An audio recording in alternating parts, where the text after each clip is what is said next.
is the Fantasy Golf Degenerates podcast, bringing you this week's Wyndham Championship, the final event of the regular season before we get into the playoffs.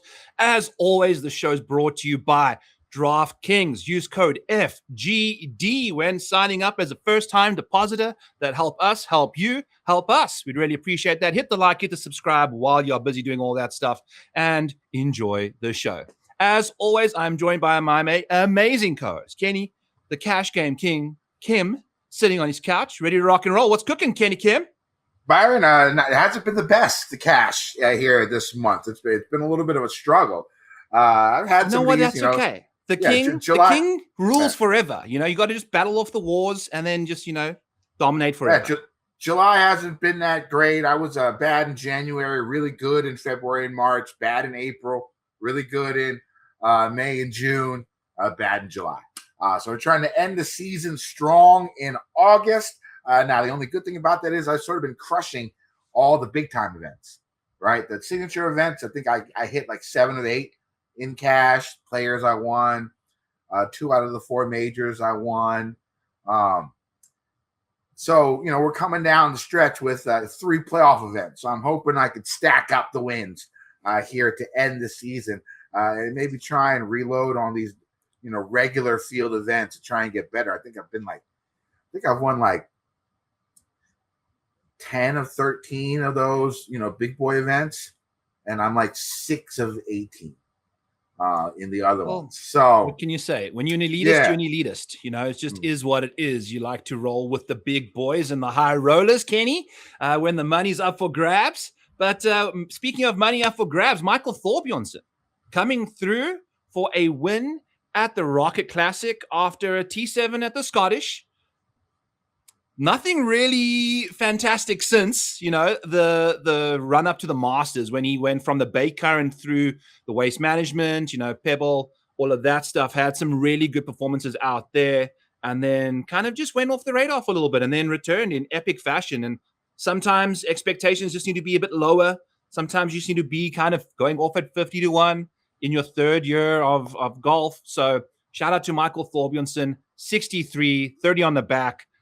Nails. Absolutely nails. 183 mile per hour ball speed down the pipe on 18 to kind of secure that whole par. But he made birdie because he sunk a long one, Kenny. So shout out to Xander Schauffele, sinking a nothing burger on the last as well for solo second. Over there, also solid performance from him.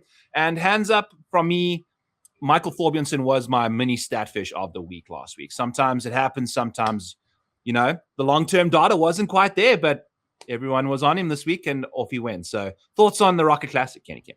Yeah, you knew the talent was there for Thorb. These young group of players are coming in with all the talent in the world, all the confidence in the world. You saw it with him early, like you said, when he was going through that run, went through a little dry spell, came out, did his thing. Now we've seen a couple of these young guys come in and win these events. I mean, shit, you could throw Tom in there too. He's still only 23, right?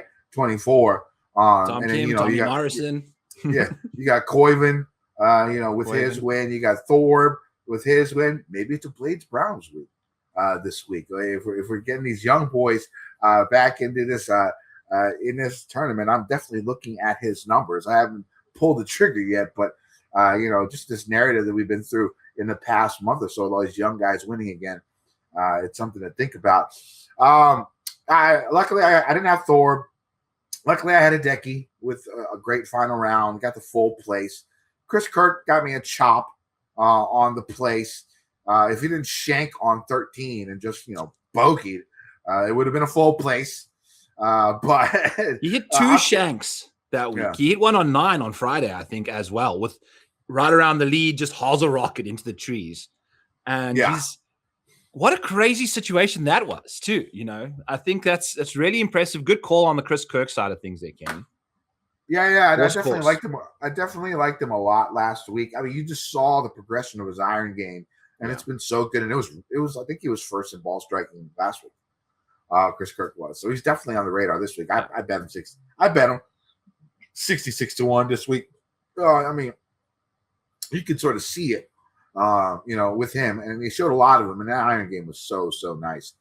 So I got the majority of my money back. I got like 7 of 8 units back in the betting space.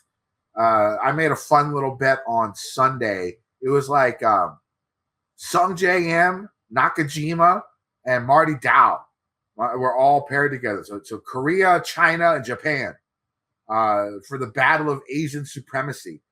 So I went and took Sung J at plus 150 for like 3 units, just for shits and giggles. So it paid back, I think 4 or 5. So let's go. So I got that back. DFS was a wash again, 3 straight weeks. It's sort of sucking, but it's happened before. Second time this year, I've lost 3 straight weeks in a row, everything. So it's not the best. It's DFS though. That is DFS. Literally DFS for you, So if you are having weeks like that, if Kenny Kim's having weeks like that, it's okay to have weeks like that. And I just got to avoid 4 in a row. I haven't had one of those season yet. It's August, New Year, Wyndham, big boys at the top of the leaderboard. Yeah, we'll be chatting about them shortly. But place 3 placements last week. Hideki Matsuyama, top 30, bit of an overkill there, but wasn't quite looking top 30 for a while until he finally landed up putting. I mean, he made 24 feet of birdie putts one of the days and made like 4 birdies.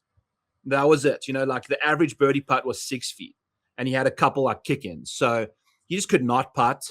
But we'll see what he does this week. Then I had Russell Henley, top 20, who had a really good chance of a top 5 going into Sunday, sucked it up early, finished the final 3 holes, birdie, birdie, par, birdie, to finish T20 on the money, full payout because we use ties paid in full over here. And that came in clutch. And then Siwoo Kim, top 20 bet, but he didn't even sniff a top 40. Just complete meltdown on Sunday. And shocker. I was shocker. He was playing with Michael Kim, Siwoo Kim, and somebody else. Ben James, I think. Ben James. Ben James, yeah. Ben James. So shout out, those two also horrible performances there. Michael Kim kind of drug himself home as well. Shout out Chris Ventura. Love to see his name up there and, playing some good golf now with all these rounds in the 60s there. Matt Wallace up there for a second. Kenny, that leaderboard looked very Valspar-y. And still kind of does, especially with Davis Riley up top there and Xander Schauffele playing nicely and, Hideki Matsuyama doing his thing. Anybody else? Cameron Young. I have a theory, Kenny, with all the power and all the spin. And we saw what happened with Cameron Young's golf game when he changed the golf ball to whatever dash he's got now from the Pro V side of things, reduced spin. How does he play in the rain, in your opinion? I haven't really paid too much attention. I don't think how many times has he played in the rain? I mean, it's only got to be a handful of times here recently. Yeah, because I remember him at the Masters. He was in contention, I think, the year John Rahm won. And that rainy round was the only round that he completely bombed out on. And it kind of basically cost him the Masters. Now, we've also seen Cam, he kind of rides the putter pretty hard. And on Sundays, it can be an absolute weapon, which has won him the Players, it won him the Cadillac, all of those tournaments, the Wyndham here last year. And we've also seen him on a couple Sundays where it's just gone, or weekends even, the putter's just kind of disappeared on him there. So that's kind of why they preach ball striking is king. You can kind of really rely on the ball striking front a little more than the putter, but you need the putter to work in order to win. Thoughts on Cameron Young this week? Yeah, I'm a fan. He's my first cash game cornerstone. So, okay. We'll definitely talk about him. It was I was flipping between Koivu and Cam Young for the last couple of hours, trying to decide to go with the guy, who won here last year. I feel like he's safer, so we'll see. That's what I'm going with. It could change.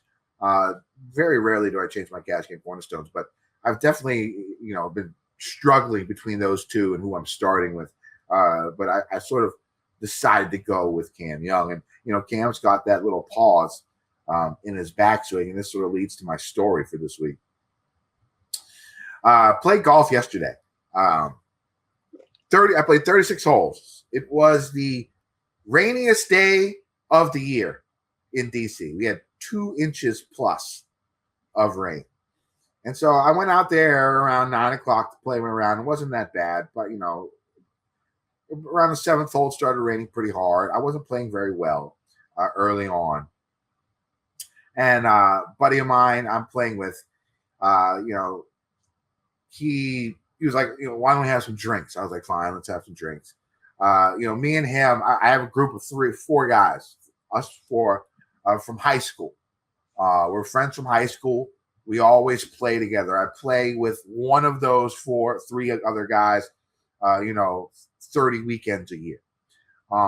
And we get out, all 4 of us, once a year, or once a month. I'm sorry, because 2 of the guys have a bunch of kids and stuff like that. One has a step kid's a little bit older, so a little bit less responsibility. And that's what I've been playing with a lot this year.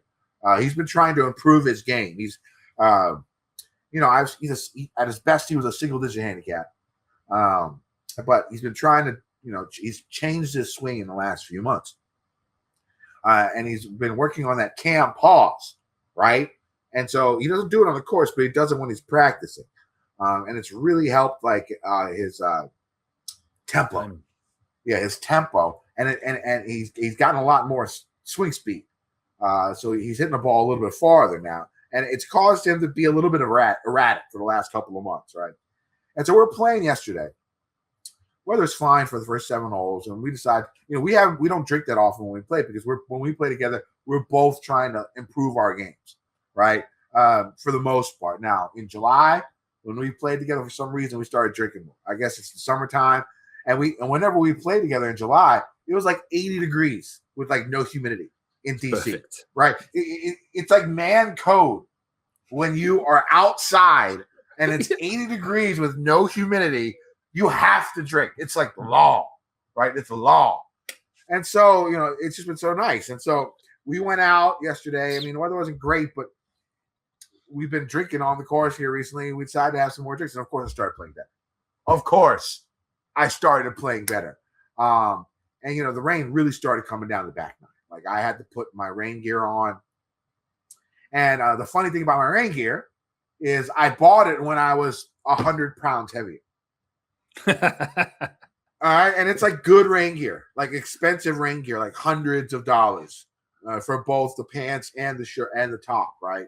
Really, really good. So I can't really buy. I don't want to buy new ones. So what I have to do is, the top is so big, but that's fine. It doesn't really impede my swing. But the pants are so big now. The only way I can wear them comfortably is I had to do the Steve Urkle, where I pulled my pants up past up to I pulled my pants up to my titties, right? So I'm literally walking around the golf course with my pants over my titties. I don't care, because on the back nine, I started balling out. Both of us started balling out, raining hard as shit, right? And there would be some breaks, but it was raining hard. I'm out there dressed like Steve Urkle, but playing golf like Stefan Urkle. You know what I'm saying? I'm out there fucking balling, right? And my boy, he's finally getting the consistency back with his new swing. He is unloading drives 270, 280, right? Just high bomb, Rory and shit. It's the best I've seen him strike the ball. And he's been a good golfer I've been playing with these guys for 30 plus years, right? And we're out there and we're drinking, we're having a good time. The guys that we were with, the twosome that we were paired with, they've been drinking since the beginning. Real cool. So the vibe and they were good. One guy was 6'3", and lanky. When he hit it, he was hitting it 310, right? It wasn't as consistent as his other boy, who was 5'7", but I called him the midget Ernie Els, because this boy's swing was so silky smooth. It was the midget motherfucking Ernie Els. And so we were playing with 2 good guys. We took shots at the turn, lots of fun, high vibes. And that makes golf even more fun, right? You know what I'm saying? It's what I play golf for. Fun. Yeah. And so it's literally pouring on the back. And we could barely see at some points in time, right? It's raining so hard, but we are not stopping, because all 4 of us are fucking playing out of our minds. And so, we finished the 18. On 17 and 18, the rain stops. Sun comes out, right? And we go out there, and I think I go par on 17, 18. My boy goes birdie. on 17, 18, right? And we're like, we got to reload. we got to reload. There's no fucking choice, right? And by that time, we have a nice buzz going, right? Nobody's on the course. No one's on the front. No one's there. So we go back out. Weather's nice again. Then by the third hole, it's like monsoon. Oh my God, dude. Like the most rain that I've ever been outside for more than 2 minutes, right? Like it was raining that hard. Didn't give a fuck.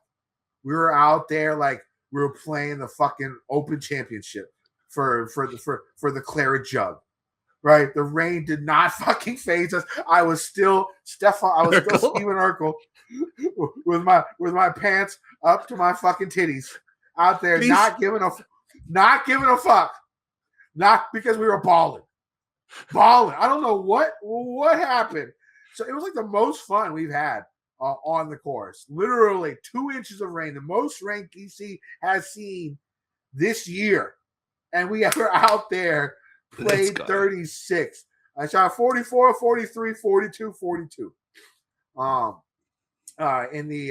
In there, played really good golf. I think my boy broke. So I shot on the final 18 we bet. And he was up a bunch going into like the 8th hole. And I was only like, I shot 43, right? And he won, like, it was a bunch of carryovers. Like, we tied 3 holes, he won the 4th. We tie 3 more holes, then he'd win the 4th. And so we get to the 9th hole, and I'm like, dude, I'm losing like $200 here. Why don't you just give me 4 strokes, right? And let's play the rest stroke play, all right, for the last 10 holes for a double or nothing. All right. So we go out there. I'm doing pretty well. No doubles, lots of pars. I get to 17, or I get to 16. And I hit this beautiful 4 hybrid, about 190 right over the flag, sticks, about 10 feet, maybe about 12 feet. And at that point, there's a lot of standing water. And my boy, when we were walking up to that green, he was like, maybe we should make everything 2 putts. I was like, no, fuck you. I'm drunk. I'm like, hey, I'll finish these out. I think I 3-putted from 12 feet. Like I hit my first putt like 6 feet. Hit my next putt like 4 feet. You know what I'm saying? And then hit that one. So he parred that. I lost a stroke. I was up 2. We ended up tying that hole instead of me, getting a stroke. We go to 17. I double it after a massive drive. I chunked the shot. He luckily misses a par putt. So I'm up. He's up 3 going into the final hole. And I have to, it's basically I have 3.5 strokes. 4 is a push. He wins. So basically I have to tie him on this hole. Beautiful drive. I have a mulligan left. I played 1 mulligan for the 18. And you can do it off the tee or on your approach. And I fucking chunked the approach. All right. And I was like, okay, I have the mulligan. And this hole, the fairway's elevated. It's about down. The green's downhill about 30 yards, about 130 out. It's an L-shaped green with a bunker in the left corner and the pin on the back left. So I have to go over a bunker, really skinny green to land on. And I just wanted to push it a little bit right. Don't worry about the bunker. Hit the fat part of the green, right? Hopefully 2-putt. He makes the par, right? And we tie. I pull it. Starts left of the flag, but it has a nice little cut and lands a pin high. Pin high right on the fringe about 15 feet. And then, I hit it in the tap-in range, make the par. He pars it as well. And so we're able to go double nothing. But it's amazing what golf can make you do. Because I hate being out in the rain. It's like it's so uncomfortable. But like being so addicted to the sport and loving the game so much makes you do stuff out of your comfort zone all the time. It's the most fun I've had on the golf course. And I definitely had, my pants up to my titties. Did surely at one point Kenny hit a dart? You should have just hit him with a "Did I do that?" Like once you get to 15 feet. Yeah. I can put like my arms in the pants. What are you wearing? What are those? They're just pants. Those are not pants. Parachute pants, dude. Where are your feet? What are we doing? What is going on? Oh no! What is going on? Oh here? no! This is the way. This is the way I'm going to do the rest of the show. In honor of Stefan Urkle. These are my pants. These are just my pants. They're just my pants. Please keep them on. Thank you. Jesus. Nice and cozy, bro. So we'll do the show like this. No arms, no legs. I'll have to go like in through my pants to use my arms. Kenny, I leave the show for 2 weeks, and this is what I come back to. What is going on? Did you use gloves? Do you use 2 pairs of gloves? I had the FootJoy weather. Those things are amazing. Like, if you are going to buy a product, that is the best working golf product there is in the history of golf products, because the wetter they get, the tackier they are on the grip. I don't know. I don't know how the fuck it works. Like, the technology on rain golf gloves is the best technology golf has. Yeah. Like my clutch, like I felt more secure than I would like on a humid day with my normal glove. Like, no wonder Aaron Rye does that shit. Like, it was crazy. Like how tacky those gloves are when they were literally soaked to the bone, right? I topped a 2 hybrid like 70 yards into the air and straight right. The very first hole it started raining, I didn't have gloves on. Like I'm incapable of golfing in the rain bare hand. Like Lucas Glover, different kettle of fish there, you know. But like I don't know how people do it, and without rain gloves, I would never golf in the rain, ever. Like, not a chance, because I have no feel, zero feel. And it makes you swing softer too, right? Because you've got a bit of, you know, like concern. I was puring the ball. I have no idea what I was doing, but I was puring the ball. And off the tee was, off the tee was pretty good. Irons, I was hitting everything so pure. My misses were just pushes. Either how I'm setting up or it's the club face. I'm not 100% sure on that, but my misses are just, I'm hitting it pure. I'm just pushing it to the right a little bit. Though that's been my miss. But like every ball that I hit was so solid. I have no idea. Like, I don't play in the rain that often, you know. And maybe I should, because that shit was incredible. That's awesome. It was so much fun. Rain it's a beautiful thing. It's straight from the heavens, you know. Everything it's clean. So the last 18 we played finished in 2 hours and 40 minutes. I figured, because I was no one was on the course. Yeah. No, and it was cart path only. On the front, first 18 it was everywhere. The back, the second 18 it was cart path only because of the rain, and we were hitting every fairway and every green. So I mean, it was just fucking simple. It was just so, jeez, buddy, it was so quick. Yeah. Gee whiz. Well, my buddy must have shot. I think he shot 81. 80. No, I think he probably broke 80 on the second 18. Let's go. I broke my back over the weekend. I'm sitting here. I've got a heating pad on the back. I have to take like 2 showers a day to just warm the back up in the shower. Like, I just bent over.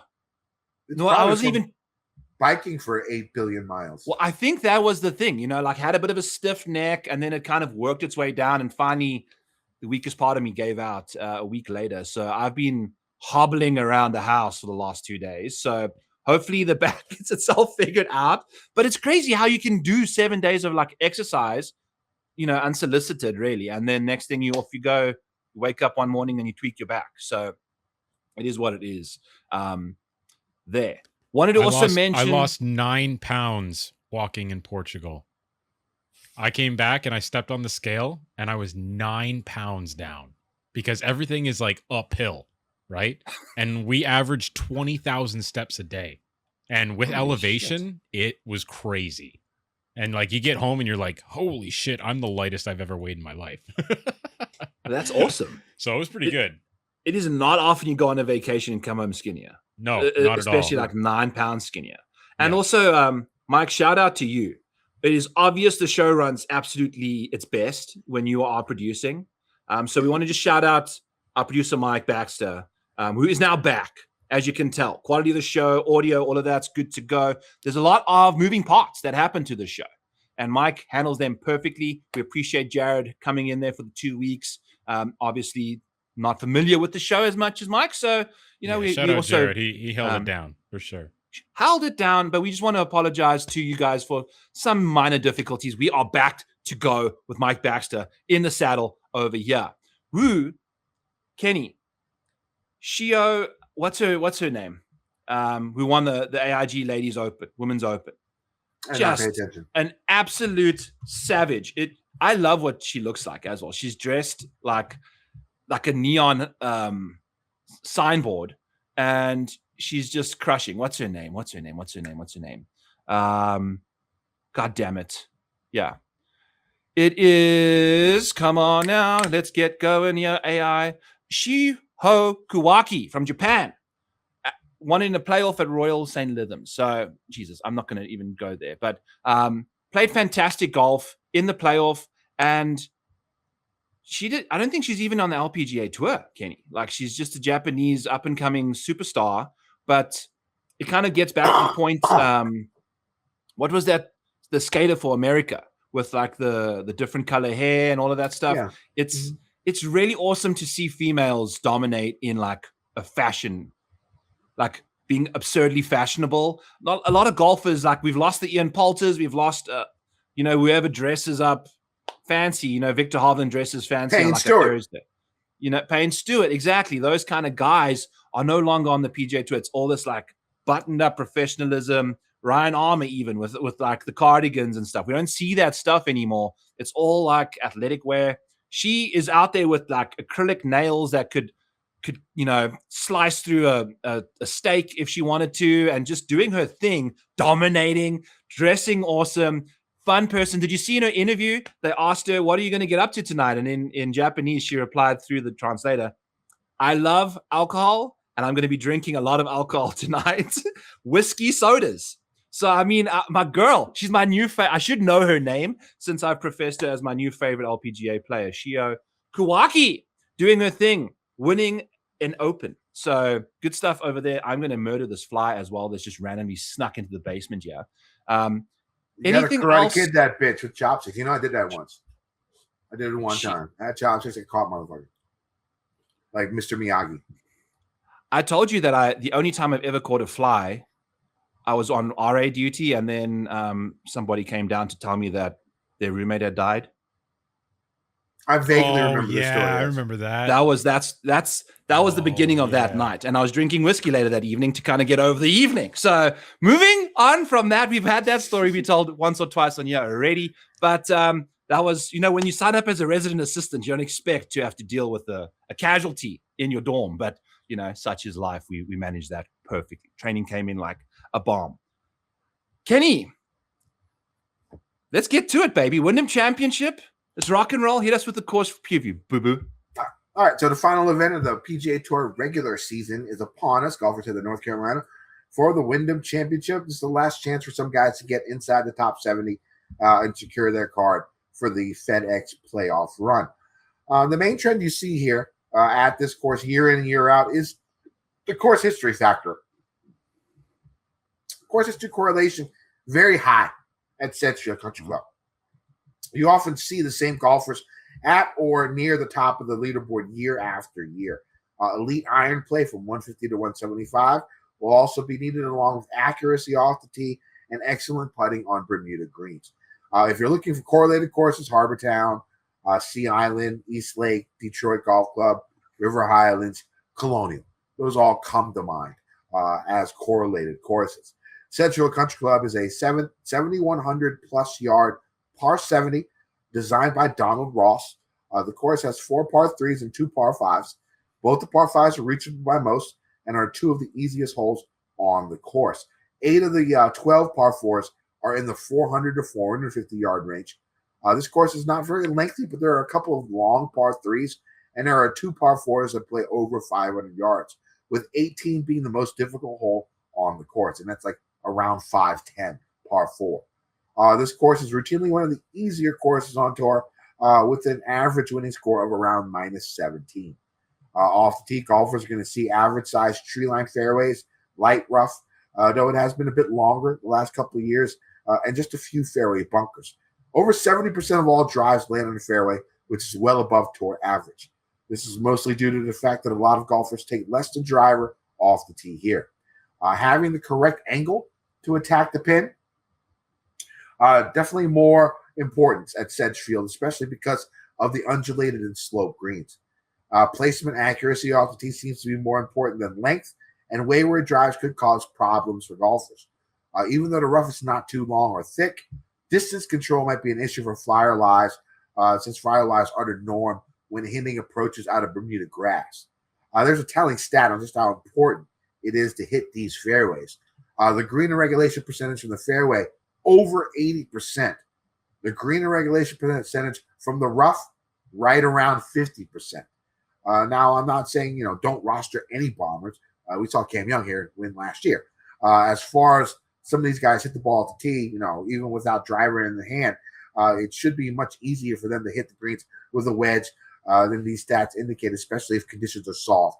But for the most part, accuracy off the tee will trump distance. On approach shots, golfers will see small to average size greens that slope heavily from back to front. Hitting it below the flag, very important.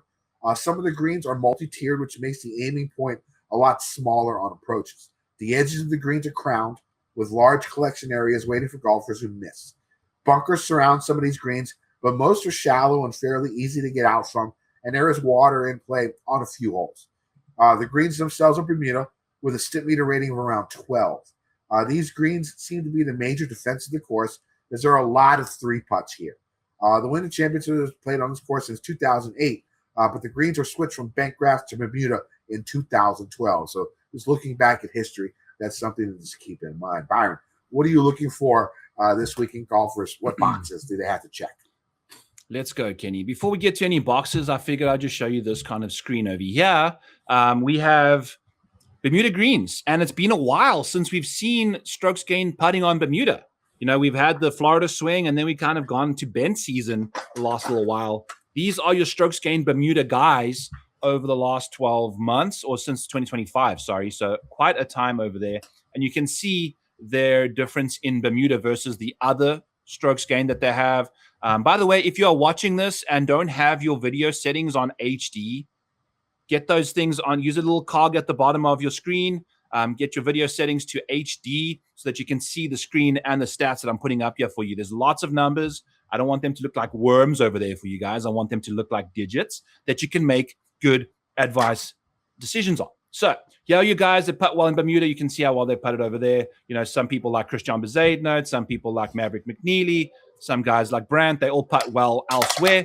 But we have guys like Cameron Young, who gains 0.8 strokes more on Bermuda grass than other venues, so he's easily in a much better situation over there. So go check out the putting side of things over here. We have that put into the data as well. But so far this week, we are going to be checking 7 boxes, friends. We've got easy and medium scoring conditions. If I go over to the model, I have a little research station here in the Discord, and you can see the easy scoring, medium scoring, hard scoring at the Wyndham over the last little while. It's basically been pretty much medium with bits and pieces of easy and hard. Last year, we had the first hard scoring in the last little while, hellish scoring, sorry. So basically, we can expect to see easy, medium, not so much hard, I don't think, because from what I've seen on the weather, it's looking a little more like we're not going to see that much rain. Or are we going to have bits of rain and not much wind all week? So we can expect scoring conditions to be relatively easy, but I have used easy and medium scoring conditions over there as well. So That all being said, here are your guys, your 10 best guys in the easy and medium scoring conditions, which is basically half a stroke under par and beyond. Jackson Koiven, Brooks Koepka, Cameron Young, Mac Masner, Alex Fitzpatrick, Alex Noren, Ben Griffin, Rasmus Højgaard, Ben Coles, and Rasmus Niergaard Peterson. So we got a couple Jacksons, we got a couple of Alexes, we got a couple Rasmuses in there, whatever you want to call it. Let's rock and roll. These are your guys that thrive in these kind of birdie festival type situations. Then we're going to move on to the micro model, which is basically what I was showing you guys over here earlier. It uses every single hole, uses each specific metric for that specific hole, fairways, driving distances, green regulations, and how a golfer's stats apply to that. It's basically the course fit model that we'll be using over here. The top 10 ranked guys for the micro model this week are Cameron Young, Jackson Koiven, Alex Noren, Maverick McNeely, Harry Hall, Rasmus Højgaard, Ben Griffin, Denny McCarthy, Mac Masner, and Eric Cole, rounding out the 10th spot over there. Worth noting, Harry Hall, that's the only box he checks, is number 5 in the course fit model.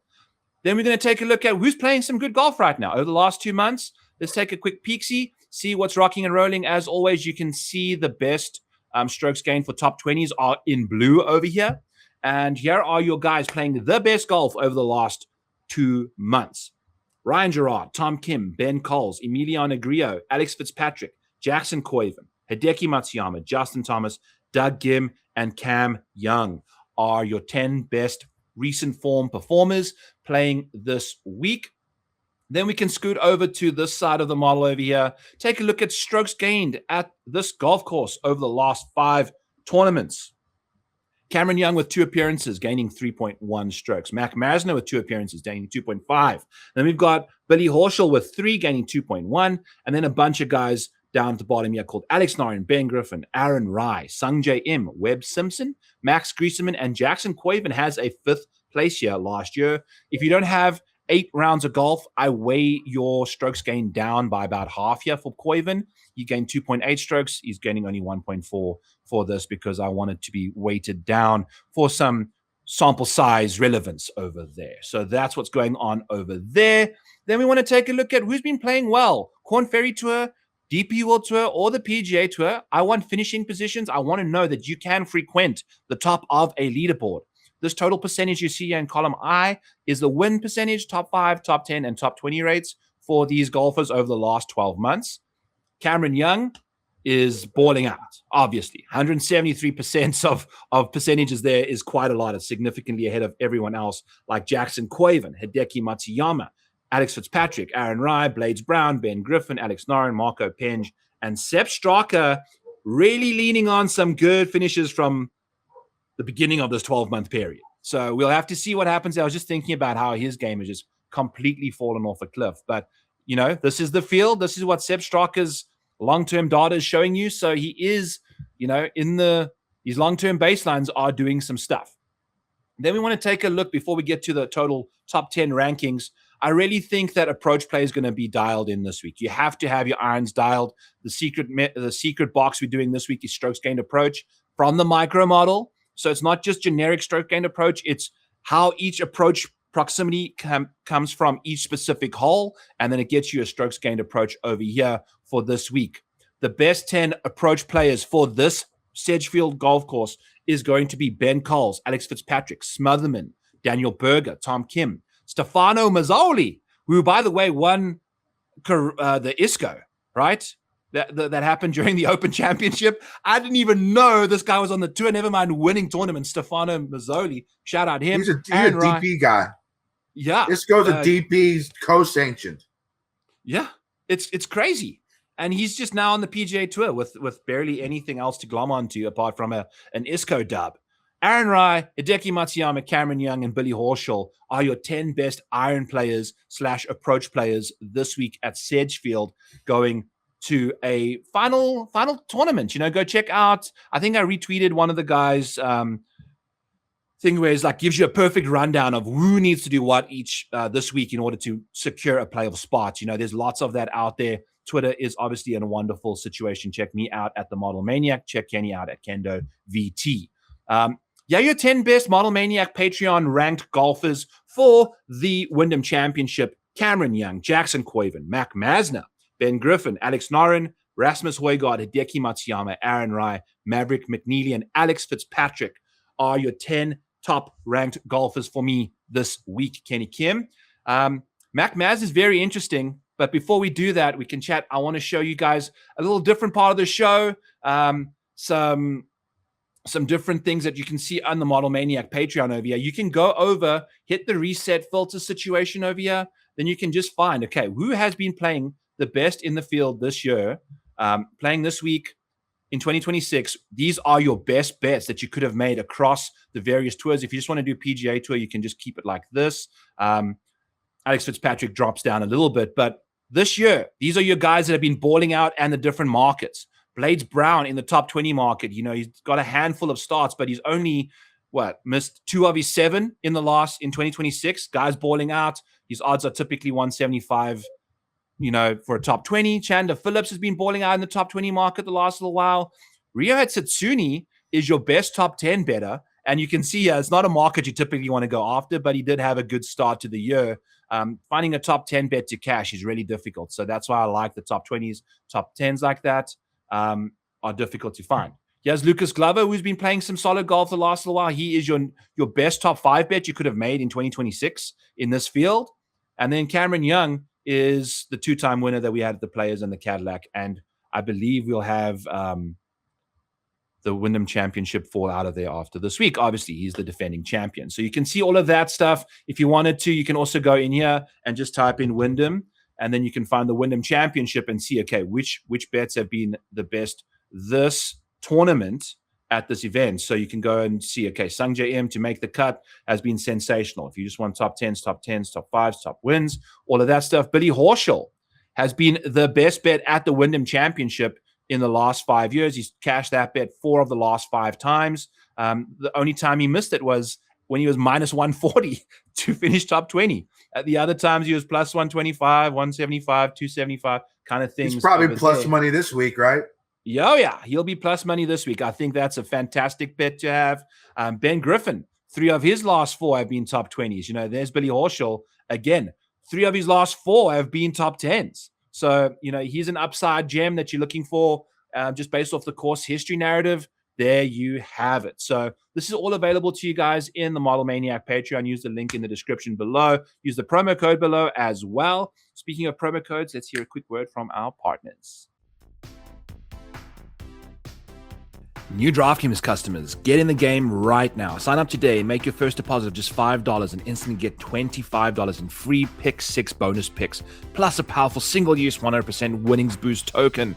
That means you can play for free with $25 in bonus picks. And if you win, boost those winnings up to 100%. That's up to $100 boost in cash. New customers only. Bonus picks and your boost token expire in just 14 days, so don't wait. This offer is live from June 20th through August 23rd. Download the DraftKings app, sign up, and start playing Pick 6 today. Must be 18 or older, 19 in Alabama, Nebraska, 21 in Arizona, Massachusetts, and Virginia. Valid only where Pick 6 is available. Gambling problem, call 1-800-GAMBLER. New customers only, minimum $5 deposit required. Full terms at pick6.draftkings.com/promos. Play free, win bigger, only on DraftKings Pick 6. And we are back for this week's Wyndham Championship betting card brought to you by DraftKings. Thank you guys for using code FGD along the way. Kenny Kim, who are we betting on this week at the Wyndham Championship? All right, I'm going to start with Ryan Gerard at 22-1. I know the course history thing is there, but the guy is playing so good here recently. 4 top 10s in his last 7 events. He's done a lot of damage with his putter. There's no doubt about that. But in his last 2 events, he's gained strokes in every single major strokes gain category there is. That doesn't happen that often, even with the best of best guys. I just like the way he's playing. I think I'm going to stay away from him in DFS because maybe he's going to get a little bit too popular. But I think I'm going to make the bet. 22-1 with 8 places for Ryan Gerard. It was either between him or Hideki up front. And, a popular, expensive Hideki is never really my favorite option, even though he's playing well and everything seems like it's going his way. It's just something that I'm not a big fan of. So I went with Ryan Gerard on this one. My next is going to be Tom Kim, 30-1, 8 places. Tom has been the best iron player in the field in the last 24 rounds. He's been crushing par fours, accurate off the tee, good from 400 to 450 yards, which you're going to see, I think, 8 of the 12 par fours this week. Bermuda is his best putting surface. Plus, of course, he's a former winner here. Next, we're going another Korean. We're going Sung Jae. I think this might be the first time I've bet him in a while, maybe even this season. We're going Sung Jae M, 50-1 with 8 places. He's been playing better the last few months, making a bunch of cuts, 4 to 5 top 15 finishes in the last few months. Gained strokes with his irons for the first time since March last week, right? Okay. So a little bit of improvement there. You know what I'm saying? Bermuda, his best putting surface, right? And he has a runner-up here in the past. You always bet Koreans at the Wyndham. You know, Siwoo's won here. Tom has won here. Sung Jae has had a runner-up. He can do the Korean trifecta this week by taking a W here and having the 3 best Korean players in the world right now all have won at the Wyndham Championship. So going Sung Jae. Next, it's going to be Matthew Wallace, 60-1 with 8 places. I'll talk about him more later on in the show. Next, Chris Kirk, 66-1, 8 places. Iron play has been borderline elite the last month or so, gaining over a stroke per round on the field the last 16 rounds. We saw him get hot this time last year with a bunch of solid finishes, including a 5th here last season. Last one, it's going to be Billy Horschel, 80-1, 8 places. Dude who's been hit or miss recently. A couple of top 15 finishes and a bunch of missed cuts in his last 5 or 6 events. But I'm going to ride the course history here. Always plays well here. Like you said, the best top 10 bet at this event ever. All right. So I'm going to go ahead and put Billy Horschel here, 80-1 with 8 places. This leaves me well over a unit left to play with. I'm thinking about Blades Brown. I'm thinking he might be the final one that I add to the card, but I'm not 100% sure yet. So the card so far for this week is Ryan Gerard, 22-1, 8 places. Tom Kim, 30-1, 8 places. Sung Jae, 50-1, 8 places. Wallace, 60-1, 8 places.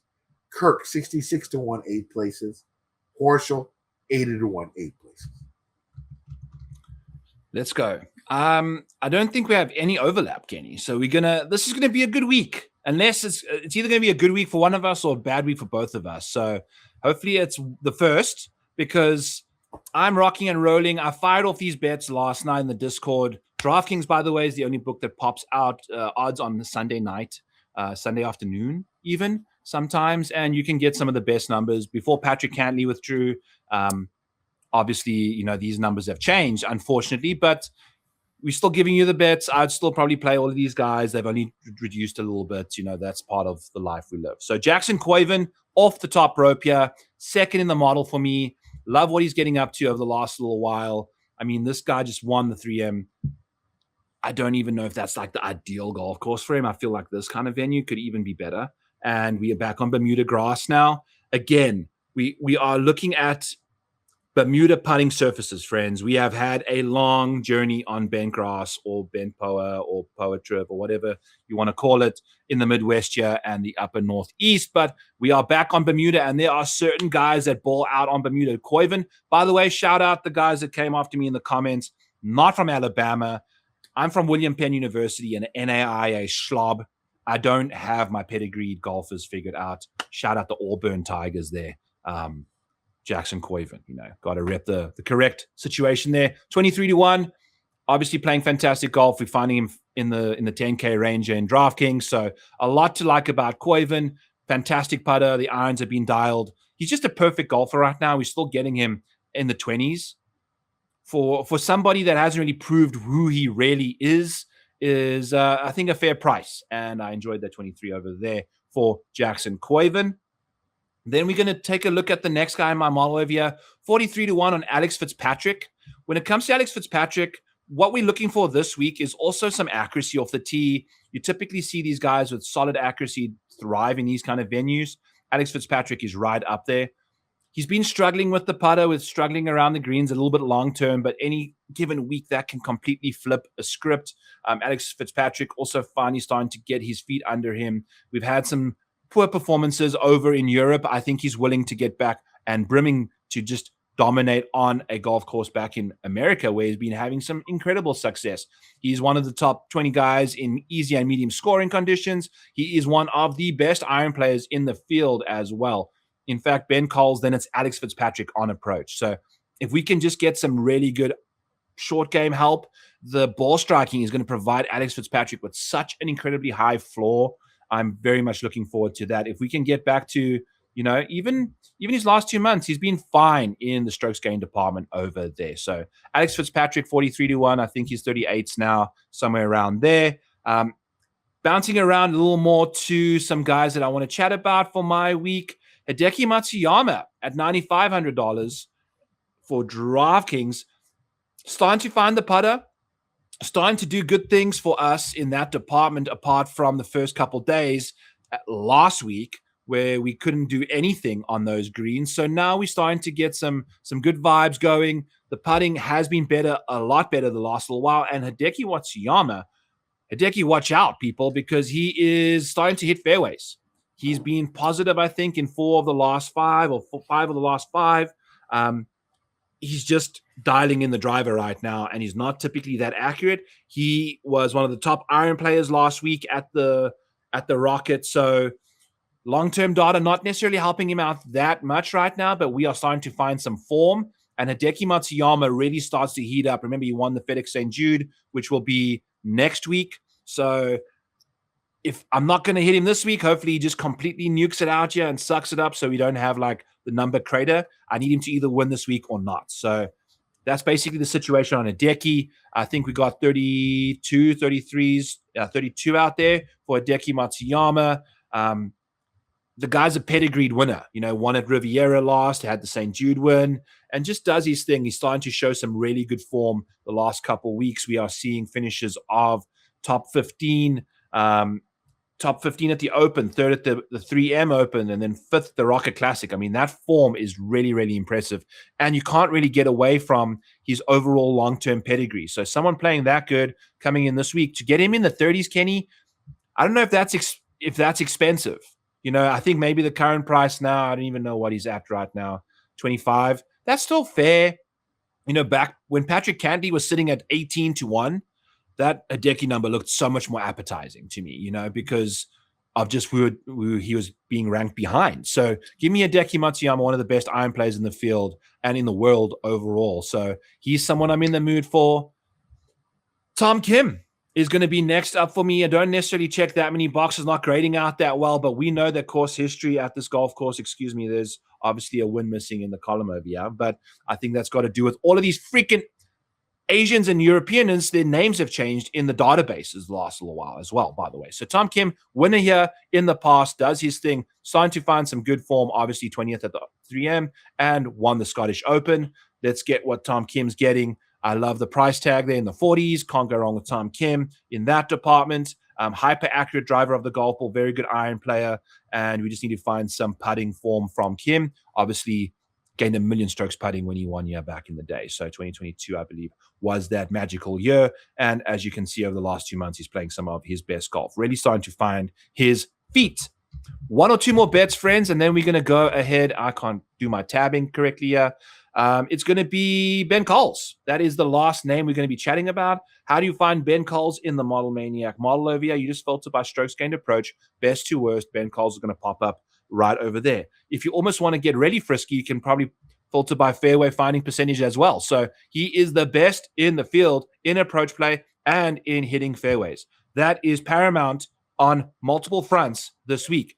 12th in the model. Guy's been balling out. At some fucking point, this man has to know how to win a golf tournament. If Michael Thorbjornsen can do this, he can overcome these demons that he's had at the John Deere Classic, at the CJ Cup, Byron Nelson. all of those kind of things, thrives in medium and easy scoring conditions overall. Ideally you want them to be medium for him there, but with that kind of ball striking, we just need to find some putting form. The putter has flipped since the new blade or whatever he's got going on over there. So you can see over the last 2 months, he's one of the best in the field. 60-1, Ben Coles, let's party. Bahama Mamas, let's rock and roll. And then I don't have a full ladder yet because I'm waiting on the top 40 market to show up. But if you see here in the chat box for me, my bet slip, I've got a Chandler Phillips plus 530 top 20 bet. I will be going to Chandler Phillips in a Lindeque's ladder for this week. He's got some ridiculous odds. That's Chandler Blanchet. There's Chandler Phillips. He's 40th in the model. So I want to start my ladder at top 40. Once that comes out, I'd imagine once it does, we're going to get some really good numbers there. He's been playing some good golf the last little while. We've got a 15th at the ISCO and a 3rd at the 3M, missed the cut at the Rocket Classic. It is what it is. Played really nicely at the John Deere Classic as well. In case you're wondering why I have all these random Corn Ferry Tour events in the mixture, it's because of Blades Brown. So shout out Blades for having taken up extra time for me to make the model perfectly just for him because he's the only Corn Ferry Tour guy playing this week. But there you have it. Now you have all of his stats and finishes for Kenny's bet, which he'll be probably landing placing here soon. So those are my guys for the outright market this week. We're going to go Jackson Quaven, Hideki, Tom Kim, Alex Fitzpatrick, and Ben Coles, all of those guys. And then we're going to be laddering our boy Chandler Phillips, top 40, top 30, top 20, and a top 10 to top 5. I don't know if he's going to win a tournament, though, but I do like the fact that he has been finishing inside the top 5 and top 10 and top 15 routinely in the last couple weeks. So fancy this course for him. Chandler Phillips doing his thing. Let's get dirty with the Chan man. Lindeque's ladder bet of the week over there once we get those top 40 markets. All right, Kenny. DFS blood, sweat, and tears for this week's Wyndham Championship. We have got 2 guys in the 10K range. I believe Patrick Cantley was $10,000 and withdrew. He obviously has had enough finishing just outside the top 5 nonstop. Wants to have a relaxing weekend before the playoffs begin. Jackson Quaven, 10-1. Cameron Young, 10-4. You mentioned earlier where you're going over here. Hit us with even more reasons. First cash game cornerstone is going to be Cam Young. Winner here last year. Has won twice already this year. We know his game is one of the best out there, one of the most elite players. Not the worst. Not very hard to click his name first. Even though I did struggle between him and Quaven, I decided to go with Cam Young. I am going to play Jackson Quaven this week as well. So basically that leaves me probably not playing Hideki for this week. So I'm going to be playing both those guys. Cam Young is going to be cash game cornerstone. Jackson's going to be in some GPPs. I built a lineup before this with clickable names in the other 4 spots. If you go Cameron Young, Jackson Quaven at the top, it's gives you like $7,400, $7,350 or so. You click one dirty 6K name, and then you can just mess around in the 7s there and have a good time. So that way you've got the 2 best guys. Are they going to be the 2 guys that land up dueling it down the stretch? I don't know. I do think it is a weird way to get different and get both of them in your lineups. Obviously, the next names you're clicking are going to have pretty low ownership over there because of the price. So, no Patrick Cantley. We'll see what happens. But I do think I'm going to be looking Hideki Matsuyama quite nicely. I'll be doing 150 lineups, so I can pretty much play all of these guys as much as or little as I want in that department. But I do think I'll be leaning heavily on Quaven first, and then Hideki, and then kind of going to Cam Young in that kind of exposure range because I think Cameron Young is going to be quite heavily owned. I like to if the guy's got low ownership, I want to go all in on him a little more, so I can get 4x, 5x, potentially 8x the field just by doing 30-40% of him in a lineup, if he is a low owned guy. And I really like him this week. So that's kind of how I might be looking at a deck. You will see in that department. Justin Thomas just shows up at $9,400, Kenny Kim, ranked 27th in the model, not necessarily the greatest thing in the world there. What are you doing up with the other 9K options here? I think JT might be the leverage play in the 9K range, right? I mean, if you look at the people surrounding Justin Thomas this week, Cameron Young, Koivu, Decky is going to be popular. Gerard might pick up some steam. Tom Kim's going to be popular. Ben Griffin might pick up some steam, right? So it just sort of leaves like JT is maybe one of the lower owned guys in the 9K range.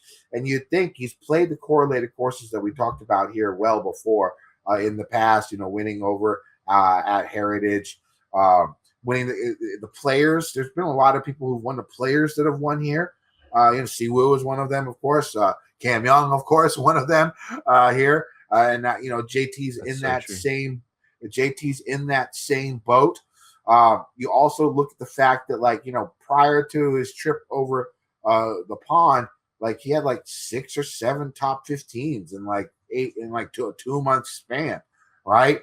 And he didn't play that well over on the links courses, but now we were back on the PGA regular courses. Yeah. I think it's possible that he could be a nice solid leverage play in the 9K range. But I can't forget Tom Kim is my second cash game cornerstone here in the 9K range. Talked about him on the betting segment. One of the best iron players out there. Putts well on Bermuda. Best putting surface. Former winner here. I like Tom Kim as my second cash game cornerstone. Love that. I think it makes too much sense. Again, when it comes to Tom Kim, though, I will be monitoring the ownership because he has found some recent form, which is there. But if he gets steamed, I'm okay kind of jumping off of him. I'm already on him for the outright. I love his upside, but I don't necessarily trust his floor as much as I do like a Maverick McNeely, for instance, at $9,000, who's not necessarily playing the greatest golf in the world right now, but he's going to be one of these under the radar guys. I think he's someone that's done some good work like a couple years ago. And I think also someone else, obviously Ben Griffin makes too much sense. Number 4 in the model. Easy and medium scoring conditions are his 2 best by a little bit. Short game wizard, great model rankings there for the course fit, and has started to find his groove as well over the last little while.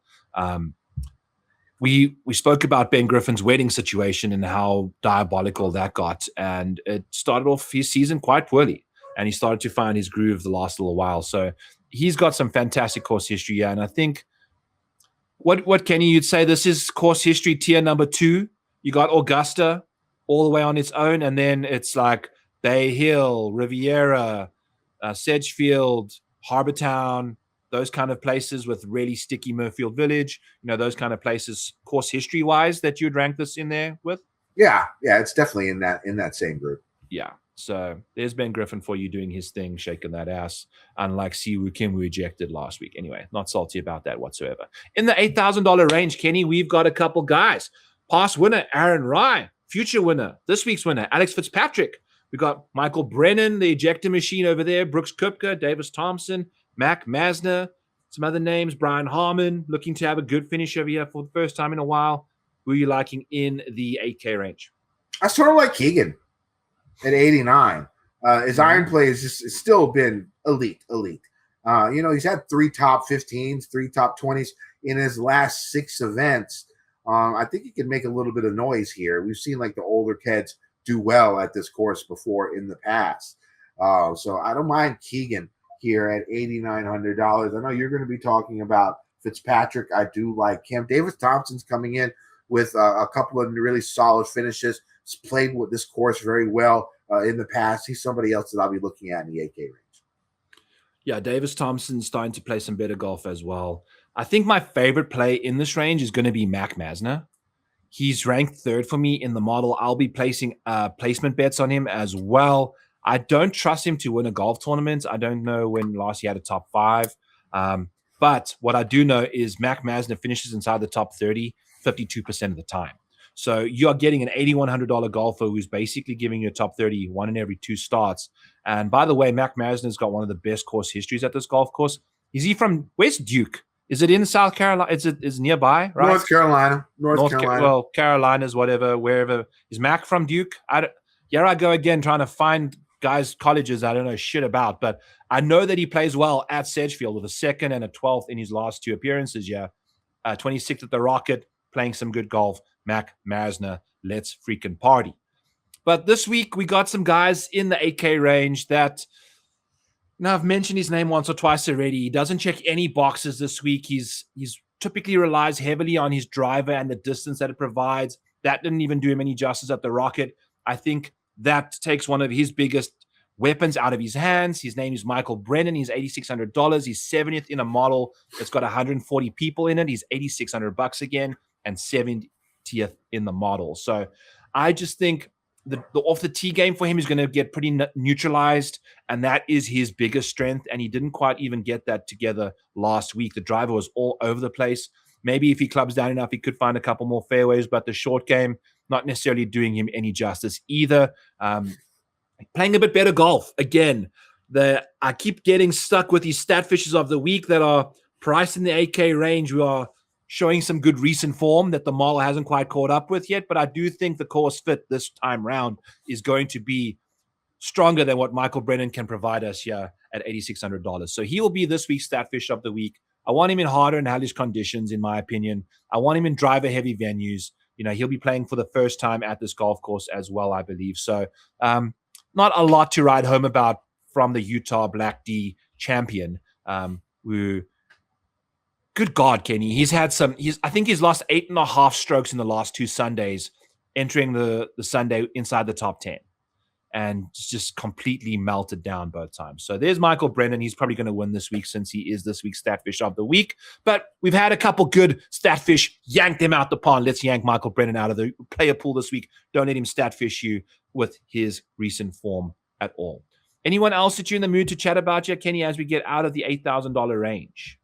Not in the 8K, but if we go to the 7K range, my third cash game cornerstone is going to be Blades Brown.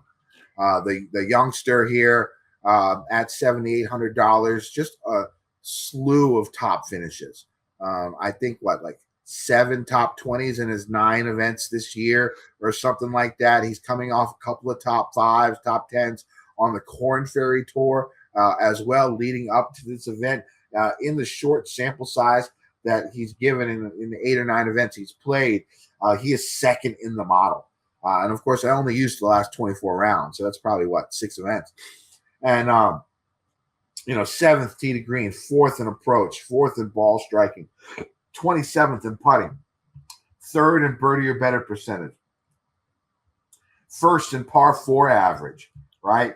12th in strokes gained par 4 from 400 to 450 yards.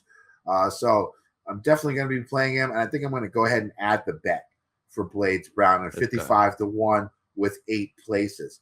I'm finishing out my cash lineup with Captain Chris Kirk over at 7,400. The iron game has been really, really strong, coming in with excellent form, making a few cuts in a row. Solid finish last week, top 5 finish here last year. I think he's made 6 of his last 7 cuts at this event. So my cash game cornerstones for this week are going to be Cam Young at 10,400, Tom Kim at 9,200, Blades Brown at 7,800, Captain Kirk at 7,400. I'm finishing out the lineup right now with who did I finish it out with? Give me 1 second. With Ben Coles and Matthew Wallace. And let's talk about Matthew Wallace because he is my hustler play of the week. For the week, hit the music there, Mike. I really liked what I saw from him last week, especially with his iron game. Dude has spiked with his irons a ton recently, gaining 6 strokes with his approaches for the week in 4 of his last 7 events. He's a Sunday warrior, gaining almost a stroke on the field on Sundays. Bermuda is his best putting surface, and I don't think his ownership is going to be super high. Last week I was wrong about Ryan Gerard. Ryan Gerard was my host player of the week. He did well, but he was like top 10 highest owned. I wasn't even close on his ownership. I am not the best ownership guy, right? When it comes down to it, but I don't think Matthew Wallace will be in the top 15. Maybe even not even the top 20 in highest ownership.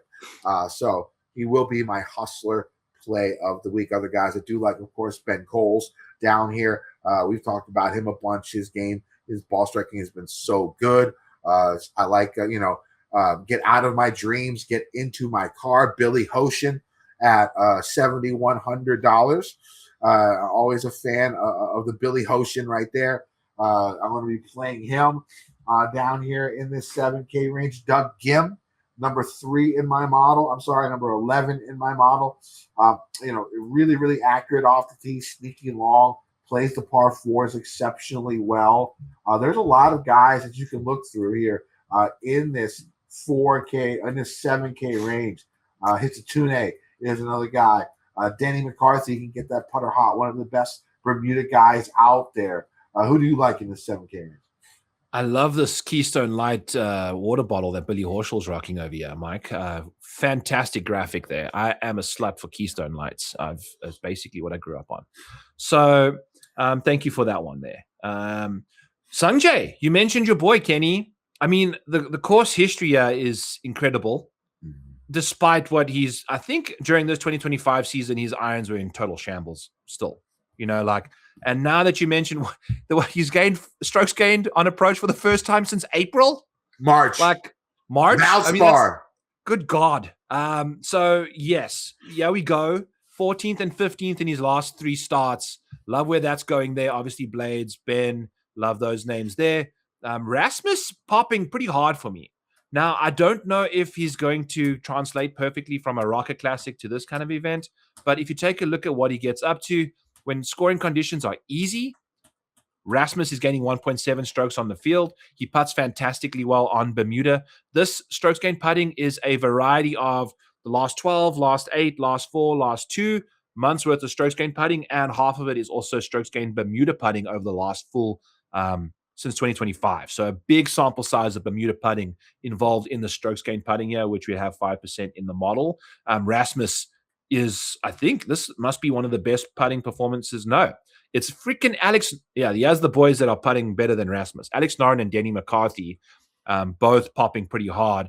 And we must mention Alex Noren gaining 5 boxes of the 7 at $7,900, 5th in the model.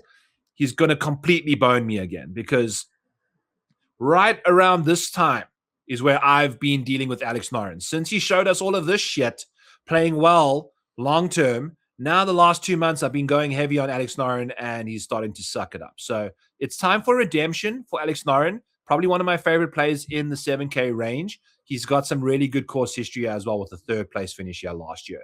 It's time for the Bermuda. It's time for the fairways. It's time for the irons. Alex Noren, $7,900. Could be playing a lot of him this week and hating my life come Friday morning. But that's neither here nor there. Other names we want to chat about in the $7,000 range as we get the hell out of here. JT Poston's got some fantastic course history here. Not necessarily playing the greatest golf at the moment, I don't think. Actually playing better golf lately. So good to see that from JT Poston. Didn't he show up at one of the majors recently? So he's got a bit of form, 21st, 7th, and 11th in his recent finishes at this golf course. And then I wanted to mention one more person. We're going back to the well with our guy, Nico Echeverria, Kenny. I know I may have convinced you last week to play him at the Rockets.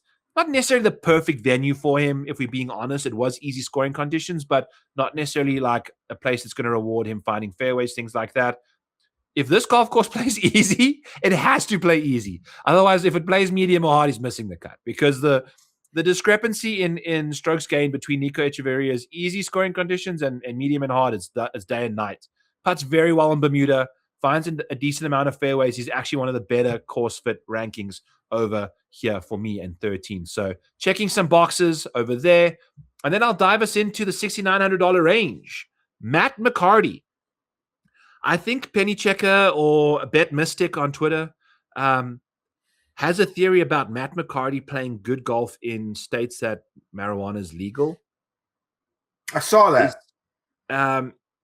Where are we playing? Is it South Carolina? I don't know my geography. North Carolina is not. It's not legal. Anyway, $6,900. You know, can't get a high on him, but I'd still be relatively entry-level exposure on Matt McCarty.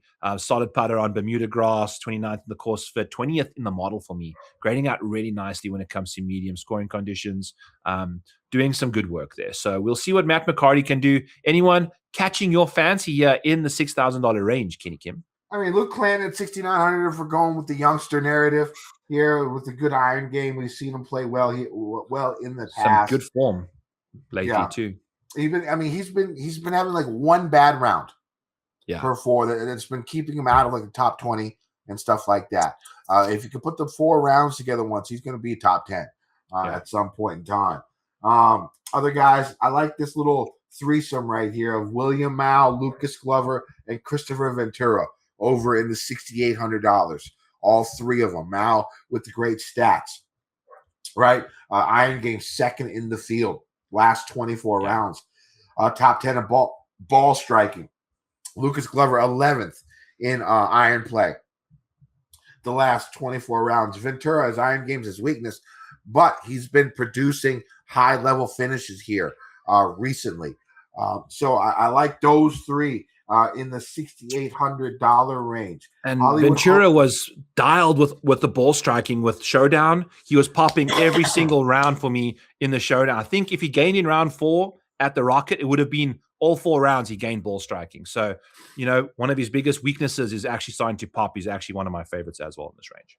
There you go. Hollywood Hoagie with a solid iron play at 6,700 is someone you can look at. AJ Ewert at 6,600. Again, iron play is a big thing for me this week. Of course, Joel Dahlman at 6,500, third in the field in iron play the last 24 rounds. He hasn't been playing that much, so it extends a little bit longer than most, but his iron play is always solid. Who do you like? What about Brant Snedeker? He's sort of pulling like a fake-ass Keegan Bradley here, right? Where he's the captain of the Presidents. He's not playing well enough to make the team, but like he's playing the best golf he's played in probably 3 to 5 years now, right?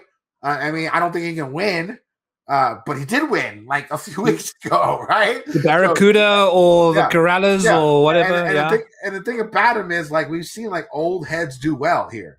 This is like a course where we've seen the old heads do well. I mean, he's someone that you might want to look at $6,500 for Brant Snedeker. Fairway finder, Bermuda putter, playing fine. I had him in Showdown for round 4. He was 23rd going into the final round. Didn't quite handle that round great, but again, leaderboard presence at the Rocket.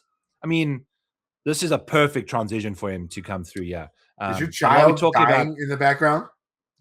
Oh wow! So you can really hear that, Kenny. Yeah. This is what I'm dealing with. Yeah. I told Mrs. Maniac that you couldn't hear all of the stuff. I'll get my microphone dialed in so that you can't hear that stuff. Because I told her, let the kids go crazy. This is why we moved. No, it's fine. I mean, sometimes kids got to yell. She's got very vocal the last couple of weeks. I leave for a bike ride and I come back and my child's got an attitude again now. So I'm gonna have to. No, that's gonna happen quicker than you expect. Wait till she's like 13, brother. I'm not handling it as at 20 months, never mind 13. So we're going to get there. But speaking of someone that does have grandchildren, Matt Kuchar with the ace over the weekend at the Rocket. Fantastic course history at this golf course. Lots to like over there if things get easy for Cooch. Do like some Chandler Phillips. Obviously spoken about him a lot as well. Go ahead, Kenny. Any other guys in the 6s? Yeah, I went over my 6s. There's not too many on the lower end. I think I'm good. 6,500 and above is probably where I'll stick. It's seeming that way. I kind of fancy that as well. Aaron Wise, you never know what he's going to get up to either there. Awesome. Sawsome. I have no idea who all I've played this in one and done so far. Chatfield. You can take a peek at him at 6,300. He's been having good form. Iron game really good. That might be someone you look at in the sub 6,500 range. Maybe I'm going to go Aaron Rye this week. Kind of not on the radar of too many people's. He's got back-to-back top 5s here. Perfect golf course fit. We're going to see some rain in some capacity. So we'll see what Aaron Rye can do. Might be my one and done. I don't know. I'll confirm on my show tomorrow at 3 Eastern on Back 9 Bets. I'll have all of my bets out there as well for you guys on Mayo Media Network, 3 Eastern. Be rocking and rolling with all my placements once we get those top 40 markets and things like that out there as well. What are you doing one and done wise, Kenny? I have no idea. I suck, so you probably even shouldn't listen to me this year. I don't know. I have not even thought of it. I'll look through it.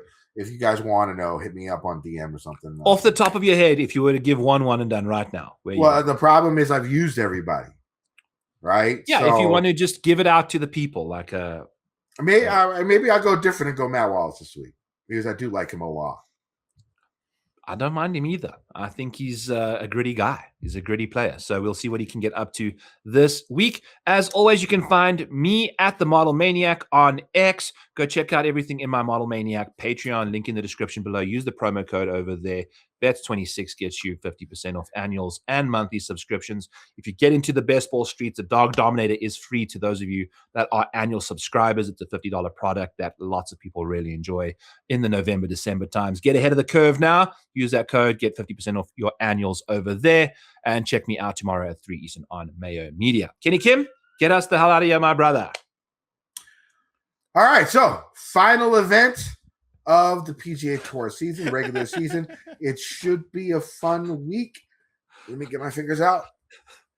Let's win some motherfucking. See, I put these in the bottom of my pants. See? Those aren't pants. Those are not pants. They're pants. They're pants. Hold on, I'll show you. They're pants. No. They're pants. Oh no. They're pants. Let's win some motherfucking money. DJ Nation. I've been getting dirty money, Jordan Belfort. Stacking penny stocks while I'm flipping these birds. Sipping on Ciroc, trip 'em up.